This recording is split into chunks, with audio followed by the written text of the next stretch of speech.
ಭೀಮಾ ತೀರದಲ್ಲಿ ಮತ್ತೆ ನೆತ್ತರು ಹರಿದಿದ್ದು ಗ್ರಾಮ ಪಂಚಾಯಿತಿಯ ಅಧ್ಯಕ್ಷನನ್ನ ಹತ್ಯೆ ಮಾಡಲಾಗಿದೆ. ವಿಜಯಪುರ ಜಿಲ್ಲೆಯ ಚಡಚಣ ತಾಲೂಕಿನ ದೇವರ ನಿಂಬರಗಿಯಲ್ಲಿ ಈ ಘಟನೆ ನಡೆದಿದೆ.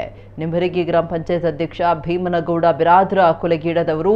ಇವರು ಭೀಮಾ ತೀರದ ಮಹಾದೇವ್ ಸಾಹುಕಾರ್ ಭೈರಗೊಂಡರ ಪರಮಾಪ್ತ ಬಲಗೈ ಬಂಟ ಅಂತ ಹೇಳಲಾಗಿದೆ. ಭೀಮನಗೌಡ ಬೆಳಗ್ಗೆ ದೇವರ ನಿಂಬರಗಿ ಗ್ರಾಮದ ಕಟಿಂಗ್ ಶಾಪ್ಗೆ ಹೋಗಿದ್ರು. ಈ ವೇಳೆ ಬಂದಂತಹ ಮುಸುಕುಧಾರಿಗಳು ಕಟಿಂಗ್ ಮಾಡುವವರ ಕಣ್ಣಿಗೆ ಖಾರದ ಪುಡಿ ಎರಚಿ ಭೀಮನಗೌಡರ ಮೇಲೆ ಫೈರಿಂಗ್ ನಡೆಸಿ ತಲವಾರ್ನಿಂದ ಹಲ್ಲೆ ಮಾಡಿ ಪರಾರಿಯಾಗಿದ್ರು. ಗಂಭೀರ ಗಾಯಗೊಂಡು ಭೀಮನಗೌಡ ಪ್ರಾಣ ಬಿಟ್ಟಿದ್ದಾರೆ. ಹಳೆಯ ವೈಷಮ್ಯದಿಂದ ಕೊಲೆ ನಡೆದಿದೆ ಎಂಬ ಶಂಕೆ ವ್ಯಕ್ತವಾಗಿದೆ.